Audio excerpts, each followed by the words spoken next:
Hi guys, তোমরা সবাই কেমন আছো? আশা করি অনেক ভালো আছো। আমরাও বেশ ভালোই আছি আর ফ্রেশ একদম। মুডে আছি। কারণ হুজুর আজকে যা বলছে জীবনে পরিবর্তন করার লেকচার, যেটা শোনাতে চলেছে আমাদেরকে। আর অবশ্য আমাদের অনেক কিছুই পরিবর্তন করার দরকার আছে। আর বাস্তবতা কি বলতো, যতই শুনি ততই কিন্তু নিজেকে পরিবর্তন, দেখো বাস্তবতা কি বলতো, আমরা চাই যে নিজেকে পরিবর্তন করতে, ভালো মোটিভেশনাল ভিডিও দেখি। তখনই আমরা বুঝতে পারি যে আমাদের জীবনে কি কি ভুল ছিল, সেগুলো শুধরে নেওয়ার চেষ্টা তো করি। মোটিভেশনাল ভিডিও দেখে আবার কিন্তু সেই জায়গায় ফেরত যায়। একদম। তো চেষ্টা করতে হবে কন্টিনিউ সেটাকে রিপিট করা বা মানে ভিডিও দেখা। তুমি বুঝতে পারবে না যে তোমার কি কি ভুল হচ্ছে, তুমি যদি এইগুলো শোনো তাহলে বুঝতে অবশ্যই পারবে। তো অনেকে কমেন্ট করছে যে তোমাদের সঙ্গে ভিডিওগুলো দেখলে আমার সত্যি মনটা এত অসাধারণ রিল্যাক্স ফিল লাগে। ফিল হয়। সত্যি কথা শুনেও শান্তি লাগে যে হ্যাঁ, একদম। সত্যি আমাদেরও একই সেম হ্যাঁ, রিল্যাক্স ফিল হয়। নিজেকে প্রাউড ফিল হয়। একদম। আর খুব সুন্দর একটা ভিডিও দেখতে চলেছি এবং মেন ভিডিও তোমার ডিসক্রিপশন বক্সে পেয়ে যাবে, ওখান থেকে তোমরা চেক আউট করতে পারো। তো চলো গাইস, আজকে ভিডিওটি শুরু করা যাক। আমরা ঠান্ডা মাথায় ভাবি না, ঠান্ডা মাথায় ভাবতে হবে, ধৈর্যশীল হতে হবে। ইন্নামা সাবরু ইনদা একদম। সাদামাতিল উলা। বিষ্ণু বলেছেন বিপদের প্রথম ধাক্কায় যে সবর ধারণ করতে পারে সেই তো সবুর। এজন্য বিষ্ণু দোয়া করতেন, আল্লাহুম্মা জাআলনি সাবুরা, আল্লাহ আপনি আমাকে ধৈর্যশীল বানান।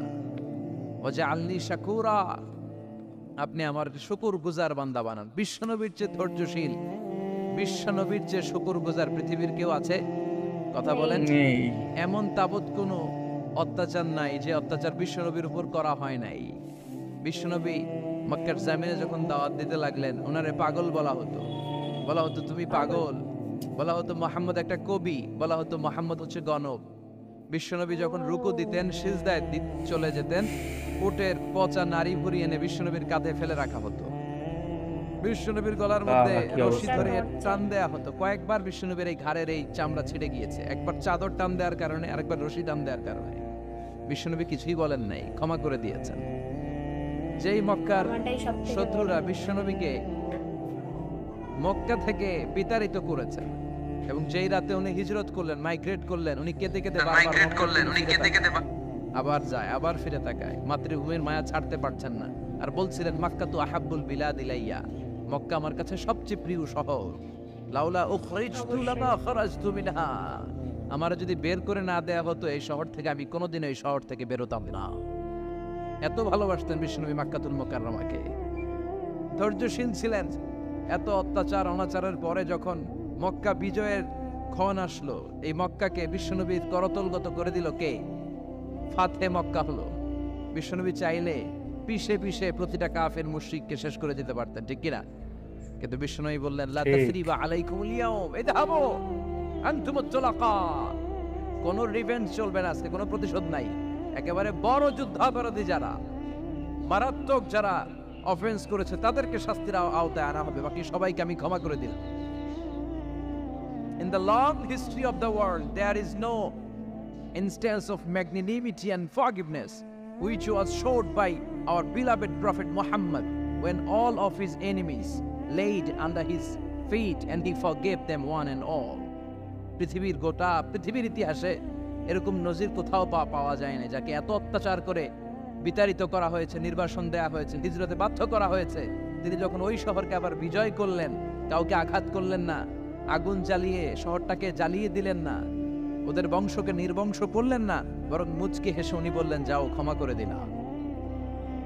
কি ধৈর্যশীল ছিলেন। ক্ষমা করে দিলাম। আবার দোয়াও করতেন, আল্লাহুম্মা জাআলনি সাবুরা, আল্লাহ আপনি আমার ধৈর্য বাড়ায় দেন। ওয়া জাআলনি শাকুরা, আপনি আমার শুকরগুজার বানান। ওয়া জাআলনি ফি আইনি সাগীরা, আল্লাহ আমার চোখে আপনি আমারে ছোট বানান। ওয়া ফি আয়ুনিন নাসি কাবীরা, আল্লাহ মানুষের চোখে আপনি আমারে বড় বানান। কি মানুষ ছিল, নিজের চোখে নিজে ছোট থাকতে চাইতেন। আমরা নিজের চোখে নিজের বড় মনে করি, এরকম ডাকাইত আছে না নাই? নিজেরাই নিজে মনে করে কত বড় সাহেব, লাট সাহেব। এটা নয়। মান তাওয়াদাআ তারাফা, এটা হচ্ছে সুন্নাতুল্লাহি ফিল আরদ।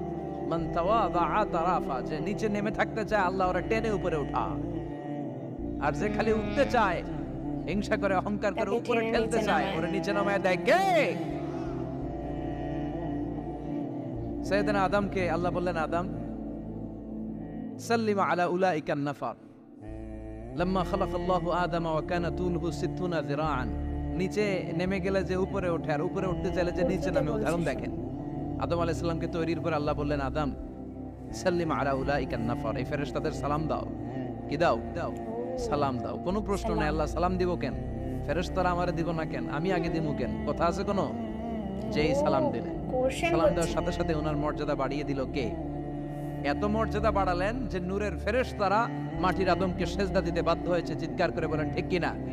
তুমি মাটির বাহ। আদমকে প্রথম সৃষ্টি করিয়া ঘোষণা করিয়া দিলে শ্রেষ্ঠ বলিয়া, তাই তো নূরের ফেরেশতা করে আদমকে অনেক ভালো সেজদা, লাগে গানগুলো। সবার চেয়ে সম্মান দিলে মাটির আদমকে। আল্লাহু আল্লাহু পড়েন, আল্লাহু আল্লাহু তুমি জাল্লে জালালুহু, শেষ করা তো যায় না গে তোমার গুণগান। আল্লাহু আল্লাহু সুবহানাল্লাহ পড়েন। কি সম্মান আল্লাহ বাড়াই দিলেন। আল্লাহ বললেন, আদম আজকে থেকে তুমি আশরাফুল মাখলুকা, তুমি খলিফাতুল্লাহ ফিল আরদ, তুমি পৃথিবীতে আমার খলিফা, ভাইস জেরেন্ট অফ আল্লাহ। আল্লাহর খলিফা, আল্লাহর আহকামগুলো পালনের জন্য ভাইস জেরেন্ট। চুরি করলে হাত কেটে দাও, কার আইন? এই কাজ আদম তুমি দুনিয়াতে যেয়ে করবা। জিনা করলে ডেথ পেনাল্টি, হেড অফ, শিরোচ্ছেদ করে দাও, কার আইন? খলিফা হিসেবে মানুষ এসে করবে। মানুষকে আল্লাহ আশরাফুল মাখলুকাত বানিয়ে দিলেন, নিচু হয়েছে বড় বানিয়ে দিলেন। আর শয়তানের অবস্থা কি? শয়তানকে আল্লাহ বললেন সেজদা দে আদমকে। শয়তান যুক্তি দাঁড় করিয়েছে, খালাকতাহু মিন তিন, খালাকতানি মিন নার ওয়া খালাকতাহু মিন তিন। আল্লাহ আপনি আমারে বানাইছেন আগুন দিয়া। কি দিয়া? আগুনের ধর্ম উপরের দিকে ওঠে, আগুন। আর মাটির ধর্ম সে নিচে পড়ে থাকে। আমি কেন সেজদা দেব? শয়তানকে চিরকালের জন্য ইবলিস মালউন, অভিশপ্ত আর জাহান্নামী হিসেবে ঘোষণা দিয়ে দিল কে? এজন্য আপনি ছোট থাকতে চাইবেন, আপনারা বড় বানাবে কে? আর আপনি নিজে যদি বলেন আমি বড়, থাপ্পড় মেরে আপনারা নিচে নামাই দিবে কে? এজন্য সেটাই। বিশ্বনবী দোয়ায় বলতেন, আল্লাহুম্মা জাআলনি সাবুরা ওয়াজআলনি শাকুরা ওয়াজআলনি ফি আইনি সাগীরা ওয়া ফি আয়ুনিন নাসি কাবীরা। ও আল্লাহ, আপনি আমারে ধৈর্যশীল বানান, আপনি আমারে শুকরগুজার বান্দা বানান, আমার চোখে আমারে আপনি ছোট বানান, মানুষের চোখে আপনি আমারে বড় বানান। সুবহানাল্লাহ পড়েন। এজন্য সবসময় শুকরগুজার থাকার চেষ্টা করতে হবে। রাজি আছেন তো? যে কোনো মুহূর্তে, যে কোনো পরিস্থিতিতে আমরা শুকরিয়া করব কার? চিল্লায় বলেন কার? আমরা যেন বেশি বেশি আল্লাহ তাআলার কি সুন্দর বলছেন। শুকরিয়া আদায় করতে পারি। আল্লাহ তুমি তৌফিক দাও। সবাই পড়ি আমিন। উত্তর চান্দোলা হিলফুল ফুজুল ইসলামী সংগঠনের উদ্যোগে আজকের এই তাফসীরুল কোরআনের প্রোগ্রাম। হিলফুল ফুজুল নামটা আমার বড্ড প্রিয়। বিশ্বনবী যখন 15 কিংবা 20 বয়স, কোনো বর্ণনায় এসেছে 15, কোনো বর্ণনায় 20, তখন তিনি একটা ছাত্র সংগঠন করেছিলেন, ইয়াং স্টারদের একটা অর্গানাইজেশন করেছিলেন। ওটার নাম তিনি দিয়েছিলেন হালাফুল ফুদুল। এটা কিন্তু জানতাম না। হালাফুল ফুদুল, ওইটারই আমরা বাংলায় কি বলি? হিলফুল ফুজুল। হালাফ মানে শপথ, oath, we take an oath in the name of Allah. আল্লাহর নামে শপথ নেয়ারে বলে হালাফ। আর ফাদিলা, ফাদলুন, এগুলোর প্লুরাল হচ্ছে ফুদুল। ফুদুল মানে ভালো কাজ। ভালো ভালো কাজের উপর বিশ্বনবী যুবকদেরকে একত্রিত করলেন যে মক্কা শহরে কোনো টেন্ডারবাজি চলবে না, কোনো চাঁদাবাজি চলবে না, দুর্বলের উপর সবলের অত্যাচার চলবে না, জালিমের জুলুম চলবে না, হত্যা চলবে না, ধর্ষণ চলবে না, রাহাজানি চলবে না। মক্কা শহরটারে শান্তির শহর বানাতে হবে। যুবকরা এই দায়িত্ব কাঁধে নিয়েছে। কারা? মুরব্বীরা না, যুবকরা। যুবকদের আছে প্রাণ ঢালা উচ্ছ্বাস, অনেক শক্তি। এজন্য যুবকদেরকে ভালো কাজে আসতে হবে। যুবকরা চাইলে এই দেশের চেহারা পাল্টে দিতে পারে। এদেশে যুবক ভোটার আছে কয়জন জানেন? নতুন করে যুবক ভোটার হয়েছে 2 কোটি। কয় কোটি? 2 কোটি না? কেন 2 ইমাজিন কোটি। দ্যাট? কল্পনা করতে পারেন? They can change Bangladesh, they can change the face of Bangladesh. তারা 56,000 বর্গ মাইলের এই বাংলাদেশের চেহারা পাল্টে দিতে পারে। তাদের অনেক শক্তি। এই জন্য যুবকদের এই শক্তি কাজে লাগাতে হবে। ফ্যান্সি ডিল, গাজা, ইয়াবা, হিন্দি সিনেমা, এগুলোর পিছনে দৌড়ানো যাবে, পর্নোগ্রাফির পিছনে ছোটা যাবে। যুবক সেটা বয়সে তোমরা ভয় করতে কমেন্টে হবে জানাও কাকে? কি করা যাবে। চিল্লায় বলেন কাকে? আল্লাহ আমার যুবক ভাইদেরকে তুমি তৌফিক কমেন্টে দাও। জানাও। বিশ্বনবী এই হালাফুল ফুদুল তিনি গঠন করলেন মক্কাতুল মুকাররমাতে। পুরো মক্কা শহরটা শান্তির শহর হয়ে গেল। সুবহানাল্লাহ। আল্লাহ উত্তর চান্দোলা হিলফুল ফুজুল ইসলামী সংগঠনকে তুমি কবুল করো। আজকের প্রোগ্রামের সভাপতিত্ব করছেন আল্লামা অধ্যক্ষ গোলাম সরোয়ার সাইদি পীর সাহেব আড়াইবাড়ি দরবার। আমার প্রিয় নানা ভাই আলোচনা করেছেন, বয়ান করেছেন। আল্লাহ নানা ভাইকে কবুল করুন। নানা ভাইটা একটু ইয়াং হয়ে গেছে না? হ্যাঁ, অনেক জায়গায় লোকজন খুব বিভ্রান্তিতে পড়ে যায়। ঘটনা কি? আপনি নানা নানা হইলেন কবে, নাতনি হইল কবে, আবার জামাই পেলেন কবে? তা আমারও বলা যে তুমি যেমন নানা ভাই বানাইছো, আমি তো এর উত্তর দিতে দিতে কাম সারা। তো আল্লাহ নানা ভাইকে তুমি কবুল করো। ভালো। তিনি হকের বেশ কথা ফানিও করেন, কথা বলে। পীর সাহেবদের মুখে এরকম হুঙ্কার দেখা যায় না। কথা কন, এরা থাকে খানকায়, এদের পেট থাকে বড়। সবার কথা বলছি না, বেশিরভাগ কথা বলেন। এই ভন্ডামি এই দেশে আছে না নাই? একদম। দো দেল বান্দা কালমা চোরে না পায় শ্মশান না পায় গোরে, দিন থাকিতে আয়রে পথে ছাইড়া দে ভন্ডামি ভন্ডামি ভন্ডামি ভন্ডামি। এটা অনেকবার শুনেছি এই গানটা। ছাইড়া দে যখন ভন্ডামি। প্রীতির সঙ্গে ভিডিও আছে না বানাতাম নাই? তখনও শুনতাম। আচ্ছা। নামাজ কালাম পড়ে না, ইবলিশ শয়তানের নানা। আছে না? নামাজ নাই, রোজা নাই, যে- নাচানাচি, নাচ গান, গোসল করে না, সব ফ্রি সারা মিক্সিং। বছরে করে একবার, ওই গোসলের পানি মুরিদরা খায় ফেলায়। আছে না নাই? নামাজ রোজা করে না, ইবলিশ শয়তানের নানা। ধর্মের একখান খুঁটি ধইরা কয়দিন করবা হয়রানি। ভন্ডামি ভন্ডামি ভন্ডামি, ছাইড়া দে ভন্ডামি। ঠিক কি না?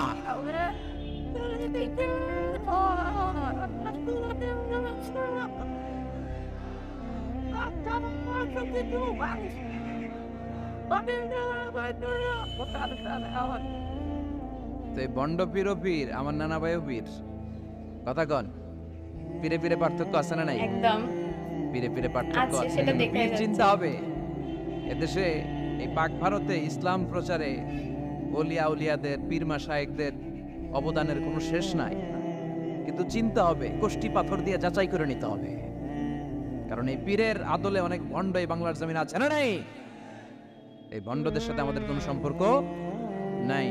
ওনার দরবারে আলোচনা হয়, সাইদ কামালউদ্দিন জাফরি সাহেব যায়, আমরা যাই, দেশ বরেণ্য ওলামায়ে কেরামরা যায়, যারা হকের কথা বলে, যারা কোরআন সুন্নাহর আলোকে বলে। কোনো ভণ্ডামি নাই। যাবেন, প্রতি বছর যাবেন। এরপরে যে কেরাত সম্মেলন হবে না এবার 17ই ফেব্রুয়ারি, আমার প্রোগ্রাম যশোর। আমাকে অনেক বলেছিল থাকতে পারলে আমিও কোরআন নিয়ে কিছু কথা বলে আসতে পারতাম, শুনে আসতে পারতাম কারীদের তেলাওয়াত। যাবেন আপনারা, দাওয়াত করে দিলাম। আল্লাহ আজকের সভাপতিকে তুমি কবুল করো।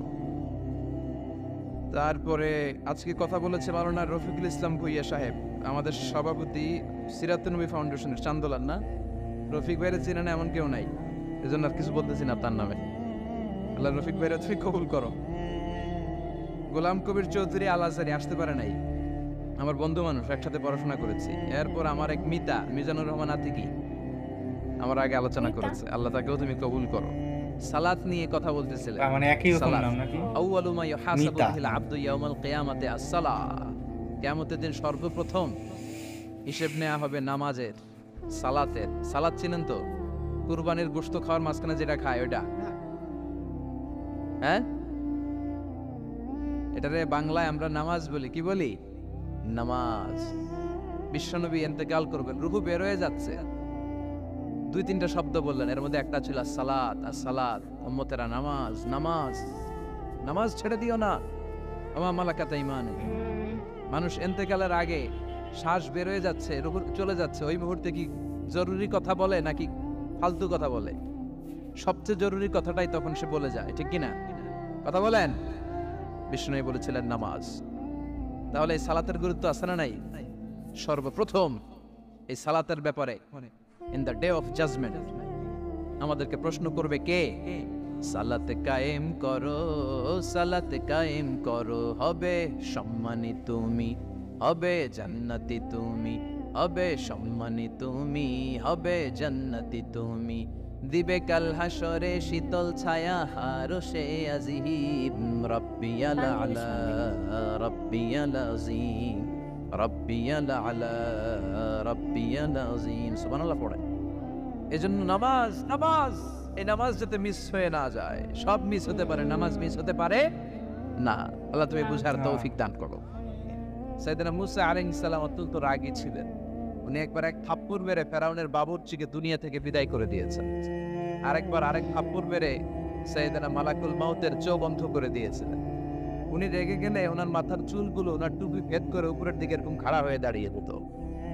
মাঝে মাঝে এরকম শক্ত লোকের দরকার আছে না নাই? কয়েকটা ক্যারেক্টার আছে, যেমন সাইয়েদনা ওমর ফারুক, সাইয়েদনা মুসা আলাইহিস সালাম, ওনাদের মুখের চেয়ে লাঠি চলতো বেশি।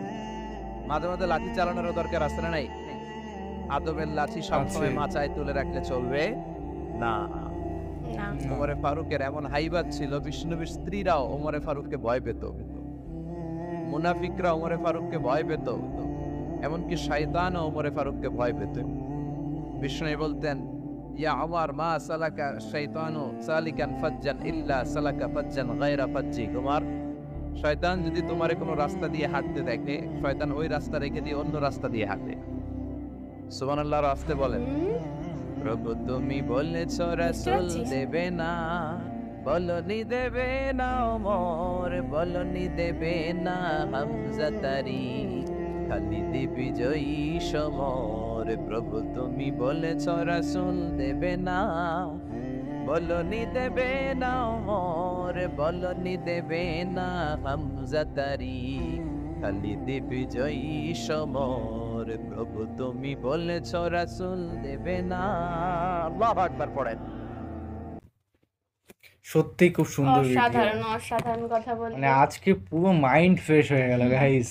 সত্যি কথা বলতে কি, এই ধরনের ভিডিওগুলো অনেক ভালো লাগে। আরো আরেক ধরনের ভিডিও আছে যেগুলো কিন্তু কাহিনী সোর্সে দেখায়, যে একটা জান্নাতের সেই বর্ণনাটা দেখায়, এরকম একটা ভিডিও বানিয়েছিলাম। ব্যাকগ্রাউন্ডে হ্যাঁ ভিডিও দিয়ে হ্যাঁ ভালো হ্যাঁ, ভালো ওই সুন্দর। ভিডিওটা তোমাদের কি ভালো লেগেছে কিনা কমেন্টে জানাও, তাহলে নেক্সট হ্যাঁ। ভিডিও ওরকম একটা আনতে তো চলেছি। অবশ্যই খুব সুন্দর একটা ভিডিও, মানে দেখতে দেখতে দিনটা শেষ হয়ে যায় মানে বুঝতেই ওই হয় না। এই ভিডিওগুলো যেরকম, ওই ভিডিওগুলো মানে হ্যাঁ। মায়াতে আকৃষ্ট করে, একটা হ্যাঁ। একটা আলাদাই সেই শান্তি। সাউন্ডটা আলাদাই থাকে। হ্যাঁ, ব্যাকগ্রাউন্ড সাউন্ডটা খুব একদমই। সুন্দর লাগে।